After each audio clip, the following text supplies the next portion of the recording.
अस्सलाम वालेकुम जी।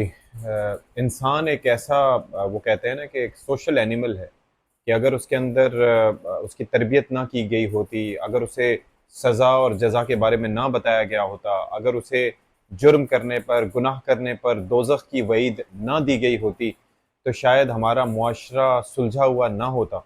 और शायद किसी भी मुआशरे के लिए बहुत ज़रूरी है कि वहाँ पर आपके दिल में क़ानून का डर होना चाहिए।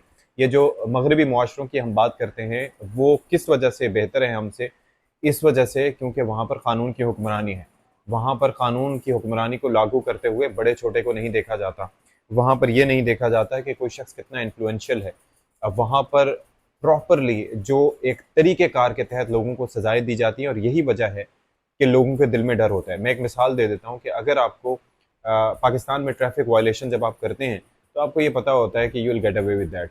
आपको किसी ने क्या पकड़ लेना है, किसी ने अगर रोक भी लिया तो उसको 10-20 रुपए देके या डरा धमका के पुलिस वाले को आप अपनी मंजिल पर रवां-दवां हो जाते हैं। लेकिन इंटरनेशनली अगर आप ये चीज़ करते हैं तो आपको डीमेरिट पॉइंट्स भी मिलते हैं, आपकी गाड़ी भी बंद हो सकती है, आपको जेल भी हो सकती है, आपका ट्रैफिक लाइसेंस भी ज़ब्त हो सकता है। तो उन कॉन्सिक्वेंसेस की वजह से आप बाहर निकलते ही, यानी कि यहाँ से आप दुबई भी चले जाते हैं तो आप इंसान के बच्चे बन जाते हैं, जबकि यहाँ पर ऐसा नहीं होता।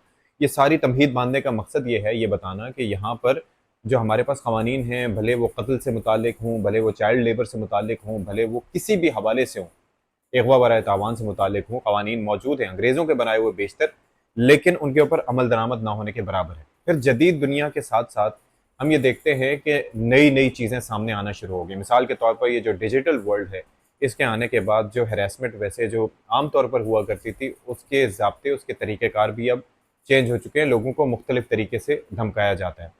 अच्छा, अब एक हैरेसमेंट ये होती है कि फ़ेसबुक के थ्रू, किसी और वेबसाइट के थ्रू आप किसी को हैरेस करें।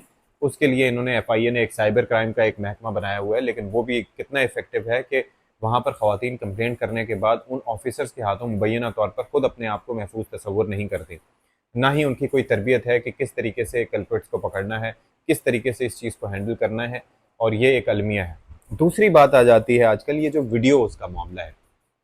आपके इल्म में है कि आजकल जहाँ जाएँ, जिधर जाएँ, दुनिया भर में ये वीडियो बना लेना, फिर वीडियो के नाम पर ब्लैकमेल करना, फिर वीडियो लीक कर देना और फिर उसके बाद अगले बंदे की पूरी ज़िंदगी तबाह।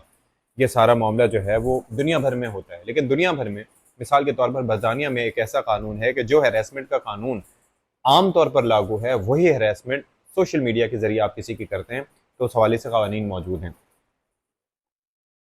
दूसरी हमारे यहाँ एक चीज़ बड़ी कॉमन है और बड़ी बेगैरती है, वो ये है कि यहाँ पर आपको पता है कि एक तो हैरेसमेंट वो होती है जिसके बारे में मैं अलग से एक वीडियो बनाऊंगा, वो होती है सड़कों पर किसी को हरासा करना, यानी कि लड़की जा रही हो, उसको आपने जुमले कसे, कोई आपने अपने मतलब इस तरीके से फहश फहश उसको इशारे किए, जैसे कि राशिद मिनहास रोड पे एक कल्प्रिट पकड़ा गया था, जो कि बाइक पे जाते हुए जनाब अपनी मर्दानगी का और अपनी बेगैरती का खुलेआम इजहार कर रहा था एक तालिबात जब जा रही थी उनके सामने। एक तो वो एस्पेक्ट हो गया। फिर ये जो गली मोहल्ले में गुजरते हुए किसी को टच करने की कोशिश करना, किसी को हरासा करना, ये चीज़ भी एक अलग चीज़ है। फिर दूसरी चीज़ आ जाती है यहाँ पर जो इससे मामला कहीं ज़्यादा संगीन है, वो ये है कि आपने इश्तिहार देने या फ़ोन नंबर छोड़ना या व्हाट्सएप ग्रुप्स में इस तरह से चीज़ें डालना कि जी नौकरी के लिए हमारे पास वैकेंसीज़ मौजूद हैं और वहाँ पर अच्छे आपको रकम मिल सकती है। तो ख़वातीन बेचारी जिनको अपना घर चलाना होता है या पार्ट टाइम नौकरी करना चाहती हैं, किसी भी तरीके से फँस के, वो वहाँ पर चली जाती हैं नौकरी करने के लिए। वो मालूमात हासिल करते हैं और जब उन्हें पता लग जाता है कि इनके पीठ पीछे कोई वाली वारिस एज़ सच नहीं है या इनको घेरा जा सकता है आसानी से, तो वो उनको किसी भी मशरूब में नशा आवर चीज़ देकर उनको बेहोश कर देते हैं। उनकी बेहोशी के आलम में उनके साथ जिनसी ज़्यादती होती है, उनका रेप किया जाता है। फिर रेप करने के बाद उनकी वीडियोज़ बनाई जाती हैं और जब वो होश में आती हैं, उनको अपने ऊपर टूटने वाली क़यामत का पता चलता है, तो उसके बाद क्या किया जाता है, आगे के लिए अपने आप को महफूज बनाने के लिए ताकि वो लड़की पुलिस के पास ना जाए, उसको बताया जाता है कि हमारे पास तुम्हारी वीडियो है, ये वीडियो तुम्हारे ख़ानदान को भेजी जाएगी अगर तुमने किसी के सामने बोलने की कोशिश की। नंबर 1। नंबर 2, वो आगे के लिए भी इस वीडियो को, यानी कि या इन वीडियोज़ को जो उनकी बनाई जाती हैं, उनको यूज़ करते हैं और वो एक ब्लैकमेलिंग का ना ख़त्म होने वाला सिलसिला शुरू हो जाता है। ये जिस वाक़े का मैं तज़किरा करता हूँ, कोयटा वीडियो स्कैंडल आपके सामने है कि 2 सगे भाइयों की जानिब से ये हरामकारी शुरू की गई।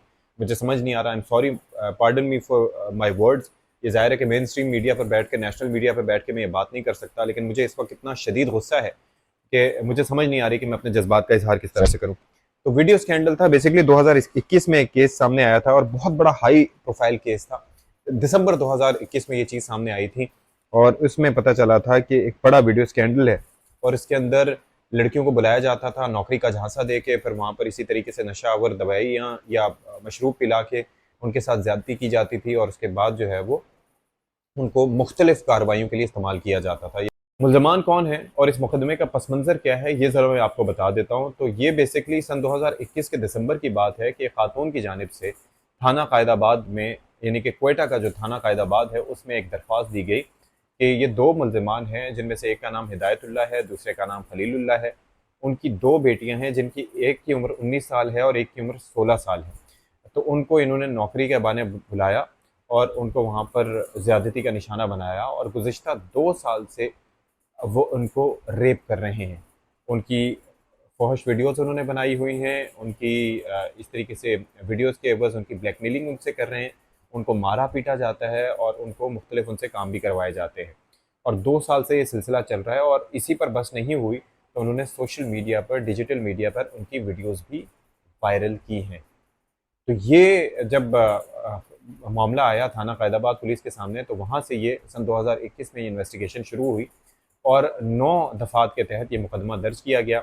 और ना सिर्फ ये कि मुकदमा दर्ज किया गया, बल्कि उसके बाद जो है ये मामला FIA साइबर क्राइम को भी भेजा गया, जिसने अपनी तरफ से तहकीक करके फिर उनका चालान भिजवाया। अब उसके अंदर पता चला कि ये मामला सिर्फ इतना नहीं है। मामला ये था कि जब इन्वेस्टिगेट किया गया तो इन बच्चियों से भी पूछा गया, तो पता चला कि तकरीबन ये कोई भाई 200 के करीब ख़वातीन हैं।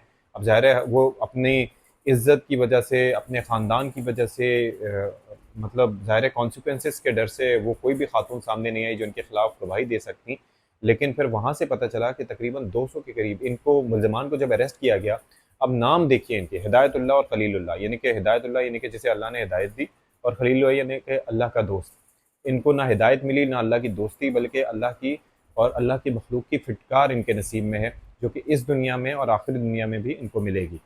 तो ये इस तरीके से सिस्टमेटिकली लोगों को बुलाते थे, उनकी रेप करते थे, उनसे मुख्तलिफ तरह के काम करवाते थे, उनको मारते पीटते थे और फिर उसके बाद जो है वो 200 के करीब नंबर सामने आए, जो वीडियो सैकड़ों की तादाद में इन लोगों से, इनके पास से बरामद हुई हैं। अब वीडियोस बरामद हो गए, उसके बाद मुकदमा चलना शुरू हुआ, लेकिन एक अलमिया आप देखिए कि कितना संगीन जुर्म है कि आपने किसी की ज़िंदगी बर्बाद कर दी। आपने एक नहीं 200 ख़ानदानों की ज़िंदगियां बर्बाद कर दी। अगर let's say the number is 200, उसके बाद क्या हुआ, सज़ा कितनी मिली? 3-3 साल कैद। सलाम है हमारे जो निज़ाम इंसाफ को उस पर। जब जस्टिस काजी फ़ाइज़ ईसा से मैं चाहता हूँ कि चीफ़ जस्टिस ऑफ पाकिस्तान हैं, आप 3 जजों की मशावरत से इस मामले का नोटिस लें और आप ये देखें कि इस निज़ाम इंसाफ की वजह से हमारा अदलिया का नंबर 130 में से 140वें पे आता है। भले चालान कमज़ोर हो, भले 10 तरह की चीज़ें हों, भले जो कुछ भी है, लेकिन इस मामले पर रियासत भी मुद्दई बन सकती थी। लेकिन रियासत ने क्या किया? मुझे ये बताइए कि इतना घिनौना जुर्म, मारना, पीटना, उनको न जाने किन-किन चीज़ों की, उनको नशावर चीज़ें देना, उनको कहाँ से कहाँ यूज़ करना, अफ़गानिस्तान भेजना, कोई हो सकता है कोई मुल्क दुश्मन सरगर्मी में भी उनको ब्लैकमेल करके इस्तेमाल किया जाता हो। कुछ भी आप किसी से करवा सकते हैं, मर्डर करवा सकते हैं अपनी जान, अपनी इज़्ज़त बचाने के लिए। लेकिन सज़ा क्या हुई? 3 साल कैद। 3 साल कैद, यानी कि आप, उन ख़वातीन की ज़िंदगियाँ बर्बाद हो गईं। सारी ज़िंदगी का ट्रॉमा अलग, उनके घर वालों को पता चल जाए तो मौत यकीनी। लेकिन आपने सज़ा क्या दी? 3 साल कैद और 5 लाख रुपए जुर्माना। ऐसे में आपको लगता है कि जब वो वापस निकलेंगे तो उसके बाद वो नेक शहरी बन के निकलेंगे? उन्हें पता है सज़ा क्या हुई है, लाखों करोड़ों रुपए, न जाने कितने पैसे इन खवातीन की वीडियो शेयर करके उन्होंने कमा लिए होंगे, बल्कि कमाते रहेंगे। उन्हें क्या फ़र्क पड़ता है 3 साल की सज़ा से? लेकिन ये है हमारा निज़ाम ए इंसाफ। काजी फ़ाइज़ ईसा साहब, आप चीफ जस्टिस ऑफ पाकिस्तान हैं, हमारी नज़रें आपकी तरफ हैं, आप थोड़ा सा इस मामले पे तवज्जो दें। ये जो हमारी लोअर जुडिशरी है वो क्या काम कर रही है? ये एक्सक्यूज़ दे देना कि चालान कमज़ोर था, ये क्या था? ये क्या इन्वेस्टिगेशन है? अगर ये कवानीन मजबूत नहीं है, अगर उनके अंदर सज़ाएँ कम हैं, अगर दौर हाज़िर के हिसाब से जदीदियत उनमें नहीं है, तो इनको कम अज़ कम बेहतर बनाना किसकी ज़िम्मेदारी है? मतलब मुझे बताइए ना कि ये ऐसे कानून कौन बनाएगा कि जिसके अंदर ऐसे में अब मुझे बताइए, मैं तो ये सोचता हूँ कि जहां पर 200 औरतों को रेप करने वाला, उनकी वीडियो बनाने वाला, उनको ब्लैकमेल करने वाला जो शख्स है, उनको मारने पीटने वाला, नशावर अद्वियात देने वाला जो शख्स है, उसकी सजा अगर 3 साल कैद है, तो ये चलते फिरते जो खवातीन को हाथ लगा के हरासा कर रहे होते हैं या इस तरीके से वो कर रहे होते हैं, उनकी सजा क्या होगी? कुछ भी नहीं। तो जब तक जजा और सजा के कानून पर अमल दरामद नहीं होगा, जब तक ये वाकयात, ये भेड़िए इसी तरीके से खुलेआम घूमते रहेंगी, आपकी हमारी बहनें बेटियां इनसे महफूज नहीं रहेंगी। तो खुदारा मैं हाथ जोड़ के आपसे कहता हूँ कि इस मामले पे कुछ काम कीजिए। जो भी मुतालिका लोग हैं, जो बार है, इस हवाले से अपना किरदार अदा करें, जो इसके अलावा अदालतें हैं अपना किरदार अदा करें, जो असम्बलियाँ हैं वो अपना इस हवाले से लेजिस्लेशन में अपना किरदार अदा करें, ताकि ऐसे भेड़िए छूट ना जाएं, ऐसे भेड़िए ऐसे आसानी से ना छूट जाए। और मुझे नहीं लगता कि ये सिर्फ 2 लोग ही थे, कि लड़कियां न जाने कहाँ कहाँ उनको सप्लाई भी किया जाता होगा, पूरा एक रैकेट है जो काम कर रहा होगा, लेकिन यहाँ पर पकड़े गए सिर्फ 2 लोग। तो it needs to be investigated, क्योंकि कल को हो सकता है इनमें से कोई खुदा न खास्ता खुदकुशी कर ले, 10 तरह के मसाइल और भी हो सकते हैं। तो इंसाफ के तकाजे पूरे होना बहुत ज़रूरी है जी, वरना इंसाफ पर सी लोगों का एतबार वैसे भी उठ चुका है, अगर उठ जाएगा तो फिर बाकी क्या बचेगा?